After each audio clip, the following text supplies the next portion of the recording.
Public nature of this program. Viewer discretion is advised. You're listening to Odyssey, A Tale from the Road, an audiobook by Christopher Cologne. All rights reserved. Any resemblance to persons living or dead are purely coincidental. Chapter 5. And we walked some more. We walked in the opposite direction, the stink box went. We didn't know where we were going, but wherever it was going to be as far away from those goons as humanly possible. There was nothing to see. Even as the sun came up, all we saw were fields and countryside. If I ever see a wheat field again, it will be too soon. Driving in the night before, I took for granted how much of vast nothingness we passed on the way to the club. We were dead tired and walking. It felt like we were making absolutely no progress. I really wanted to keep walking. My will was strong but my body was weak. Since we haven't seen anything for quite some time, we all decided it was best we just take a break. Let's just get some rest before we do any more walking. One thing about the side of the road, it may be filled with bugs and dirt, but when you're tired enough, soft grass feels like a 5-star hotel. I've never slept so deeply in my life. When we woke up, it was late afternoon. Our bodies had been following our usual rock star schedule, of sleeping during the hours the sun was out. Over all those miles we walked, we only saw a handful of cars. Remember, this was in the land that time forgot. We tried to flag down passing cars and trucks, but they didn't stop. I don't blame them. I know I wouldn't stop for 5 scruffy-looking guys on the side of the road, in the middle of nowhere. Especially if one of those guys had been covered in blood. My shirt was crusted up with the blood that poured from my nose, after the goon smashed it in. We looked like a bunch of insane asylum escapees. We just had to keep walking until we came upon some bastion of civilization. And there it was, an oasis in the middle of this wasteland. The flickering neon light read, Paradise Cavern, the under that, exotic dancing and go-go bar. A strip club, out here, in the outskirts. I could only imagine what kind of degenerates come to an out-of-the-way place like this.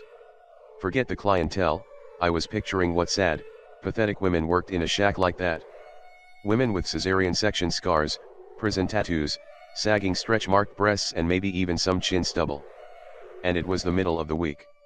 Middle of the week strippers were nothing to write home about. This wasn't the cream of the crop. This wasn't even middle of the crop. This was bottom of the barrel. A lot of women with great personalities. Even the name intrigued me. The Paradise Cavern, it sounded unrelentingly vaginal. Some perverted juvenile's idea of a play on words. Beggars couldn't choosers. This was the closest thing we going come to the outside world. I needed to get washed up. I was still covered in blood and stinking to high hell. Being on the road for so long, you learn how to take a bath shower even in the nastiest bathrooms you've ever laid eyes on. As long as they have running water and an unclogged drain, I would be able to hit all the important spots with water and let them air dry. It's what's commonly known as a French bath. Hopefully the bouncer won't give us a hard time letting us in, by the way we all look. As long as our money was green, I don't think they were going to have a problem with that. After the day that I had, I could use a cold beer right about now. Come to think of it, the beer didn't even have to be cold. When we got to door, no bouncer, or any type of security. The good news was that there was no cover charge to enter the premises. The bad news was, I wouldn't want to tangle with the kinds of strippers that work in a place that doesn't have security. That means they were the ones to have to deal with the out-of-control riffraffs. Which also meant they handle themselves in a fight. Just as I expected, the 2 girls up on stage looked like they had just gotten off parole. No little lambs here. You don't end up shaking your ass for strangers, because you've made the best possible decisions in your life. These girls looked like they were just waiting to end their shift so they could slink back to their roach-infested apartments, reheat last night's leftovers, and pass out in front of the television once their prescription antidepressants kicked in. It was a sad life. Who was I to judge? I slept with 4 other guys in the back of a smelly van playing music written by other people, 4 drunken assholes who really didn't care if we were on stage or not. Once all the guys took our seats at the bar, the barmaid came over to ask us what we were having. Why is it that the barmaid is always better looking than the strippers? Is it a law or something? I ordered 5 domestic beers. Thank goodness we had money from last night's gig. The goons could have taken it from us, like I offered. I think the one that broke my nose was too deep in his blind rage to remember that I mentioned having some cash. This money wasn't going to last long. We had no plans. We were all still in a state of shock and hadn't really discussed how we were going to get ourselves out of this predicament. After a few drinks, maybe one of the guys will be struck by inspiration. They couldn't rely on me all the time to make the important decisions. I had recently faced death and was in no state of mind to make rational choices. The pounding dance music playing wasn't helping either. One of the strippers made eye contact with me. It wasn't that hard, since I was staring right at her unbelievably proportioned body. She had a distorted hourglass figure. She had a good-sized chest, a teeny tiny waist, and then the most thickest set of thighs and ass cheeks I've ever seen on a woman. Her body was an exaggeration, like a cartoon. Every time she moved her leg to move around the pole she was dancing by, her whole body moved. From just above her knee all the way up to where her waist tucked in, was a mound of flesh that moved all in unison, and that was just on one side of her. Every step she took, each side of her body took turns shifting back and forth. It was awe-inspiring, aroused an animal instinct inside of me. This girl would probably slit my throat for what I was thinking about what I wanted to do with her, and it just made me more excited. I bet that, if she did have kids, the baby daddies were most likely locked up doing hard time. Which meant she was good and ready to go with any guy that crossed her sights. Those kinds of women moisten their panties over tough guys. I was more of a lover than a fighter, but with my smashed-in face and bloody shirt, I'm sure I looked like a badass. A badass that got his ass kicked, but hey, I wasn't in a body bag or jail. So I had the appearance of a guy who could hold his own in a fight. It wouldn't be out of the ordinary, in a place like this, that she would bring a client back to a hotel room for some extracurricular activities. Stuff like that happened all the time. Usually for money, sometimes just for kicks.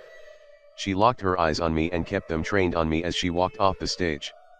Her thick mane of black hair was slightly sticking to her neck and shoulders from perspiration. "Hi pappy. You wanna lap dance?" she purred. His thick accent only made it sexier. "Sure. Tell me. You're not from around here, are you?" I never served in the army, but I was at full attention. "No pappy," she giggled lightly, "I'm from Brazil." The way she softly rolled her tongue when she said Brazil got me all charged up. And the way she kept calling me pappy, just sounded very sexy in a dirty way. Spanish, or Latin, depending on where you're from, women use the term pappy as a sexual term of endearment. She sure as hell ain't calling me her father. And she could keep calling me pappy as long as she liked. I was so turned on. She took me by the hand and walked me over to lap dance area of the strip club. I've been to several strip clubs and usually the lap dance area is sectioned off by a small wall or at least a velvet rope. But this wasn't a velvet rope kind of place, so the lap dance area was just an armless chair, with its back against the wall. I followed regular lap dance protocol and sat in the chair with my hands at my side. In a situation like this, the stripper sets the rules. She will let you know if you could touch her and if you could, where you're allowed to touch them. I was horny, but I wasn't in the mood to get smashed in my sore nose again. She straddled my legs facing me. Her hug tits pressed up against my chin. Strippers were allowed to touch the patrons as much as they like. They weren't going to get any complaints. She leaned in close, almost smothering me with her chest. "What a wonderful way to die," she whispered in my ear. With her heavy accent and the loud music, it was hard to make out what she was saying, but I heard her. "I charge $20 for a dance. A dance is only the length of one song. But I like you, and it's a little slow tonight. So for you, I will dance for 3 songs. Okay. Yeah. Sure. Whatever." I was so turned on, it sounded like the deal of the century. Just get to dancing already, I thought. My head was going to explode. She started grind on my lap to the rhythmic pulses of the music. It's her job to make men feel important and welcome. She wasn't making eye contact with me, which was a little disconcerting. She was staring at someone she really loved, herself. Behind my chair had been a floor-to-ceiling mirror. All the walls of the strip club had full-length mirrors on them. It was all optical illusion. It made small clubs look bigger. It fooled the eye into thinking there were more girls on the stage than there actually were. It was good for the patrons also, because we could discreetly check out a girl's body using the mirror instead of staring at them directly like a lecher. The dancers loved the mirrors, because they could check themselves out, at all angles. It was hard to find a woman that didn't love a mirror. I had broke a cardinal rule of going to a strip club. I was actually starting to believe the stripper's deceptive body language and honestly thought she was falling for me. Even if she was falling for me, she loved the woman in the mirror more than any man. But I let all those thoughts slip out of my head, before they really started to bother me. This girl was giving me one hell of a lap dance. I should just shut up and enjoy it. I did. It was probably the best $20 I've ever spent. Then he walked into the club. This guy was even bigger than the goon that smashed in my face. He was taller and was in much better shape than the goon, who was more mass than muscle. He was wearing sunglasses, which was unusual because it was already nighttime. His head looked clean-shaven. He was one of those arrogant guys that shaved their heads on purpose to look like a tough guy, as opposed to the poor schleps who just went bald naturally. Well, this guy was so big, he would look tough even if he was wearing pink ribbons. He had on one of those cheap fake satin baseball jackets with the logo of the Paradise Cavern, printed in white on the back. He walked in like he owned the place. Please visit twostrangerspodcast.net.